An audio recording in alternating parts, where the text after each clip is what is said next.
Well, hello, I hope you guys are doing awesome. All right, so let's talk about fertility charting and what fertility charting can show you. So my name is Heather Rodriguez. I'm a natural fertility specialist, and I help women to understand their hormones more, to balance them, to help prepare their bodies for pregnancy, and to support your fertility naturally. So this entire week, I am going to be talking about hormones and fertility charting and how you can really use it to see where your fertility is and how where your hormonal health is, where you might need to work on, when you're ovulating, so you know your most fertile times. Okay, so first of all, what is fertility charting? So fertility charting is when you are keeping track of your cycle through your temperature, and you take your temperature the same time every morning, and then you would put that onto a graph or a chart, and that pattern gives you information. So there are so many things that it can show you. So let's cover some of those things. So the first thing it can show you is whether or not you might have a deficient follicular phase. So the first half of your cycle is when your body is helping your egg to mature and prepare for ovulation. So that's your follicular phase. So fertility charting can show you where you're at with that. If it's too short, if it's longer, that all reveals different things about your hormone levels. The other thing that it can really show you is whether or not you're ovulating and when you are ovulating.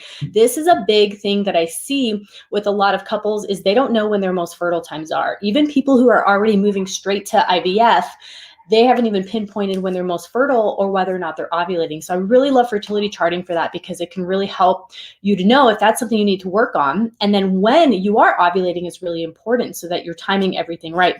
Another thing that I like to use charting for is knowing where your thyroid health is. So your thyroid health is directly in correlation with your temperature. So that's one of the things the thyroid does is it helps to manage your body temperature. So that can show up on your chart as well.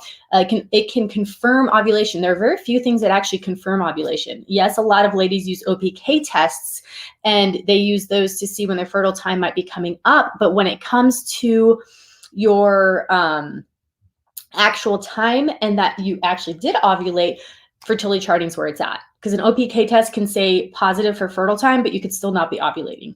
So I love it for that. And something else that fertility charting can help you to see is the length of your luteal phase. Your luteal phase is the second half of your cycle.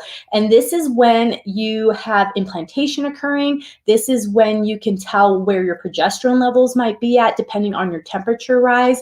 There's a lot that you can see during this phase. And one of the most common issues that I see for women is a short luteal phase where their entire cycle is not long enough and that phase may not be long enough, or progesterone deficiencies. Fertility charting can show this to you. And it could be a first step. You can go on and get testing after that. Something else that you can really tell through fertility charting is how long your cycles are. You know, are your cycles less than 26 days, 27 days? Are they longer than 34 days? There's so much that they can reveal to you. So fertility charting is something that I definitely encourage you to do. I know some people don't like to do it because it's hard to stay consistent every single morning, but the feedback and the information that you get is incredible. The other thing I really love about it is when I am working with someone and they're on a specific program, fertility charting really shows us how their body is reacting to the program. I always take feedback from them and their own personal response to what they're doing and how they feel, but the charting can really show things. It's really exciting when, I was working with a woman she was having a 24-day cycle. And we started on some steps, and then every month she could see a day longer, 2 days longer, and she could see these shifts, and she could see the shifts in her cycle length as also in where she was deficient and what phase of her cycle she was actually deficient in. So really great feedback, a really amazing, empowering tool. So if you would like to learn how to fertility chart, I'm going to be doing a class next week. On next Tuesday, I will be doing a class on fertility charting, and it's going to be at 3 o'clock Mountain Standard Time. And the date will be August 24th. So if you want to register for that class, it's totally free. Go to the link in my bio and click on upcoming classes. If you're on Instagram, that will take you to the registration link. If you are on YouTube or Facebook, I'm going to put the link below. You can just click there to register. And in that class, I'm going to be teaching how to fertility chart, the actual how-tos, and some of the different things that you can learn and see from charting. All right, so that's today's topic. I'm going to be talking about hormones all week, so make sure to join me. If you'd like more resources on natural fertility, go to naturalfertilityinfo.com, or you can check out our products at naturalfertilityshop.com. Hope you guys have a great night. I will be on tomorrow at 10 o'clock Mountain Standard.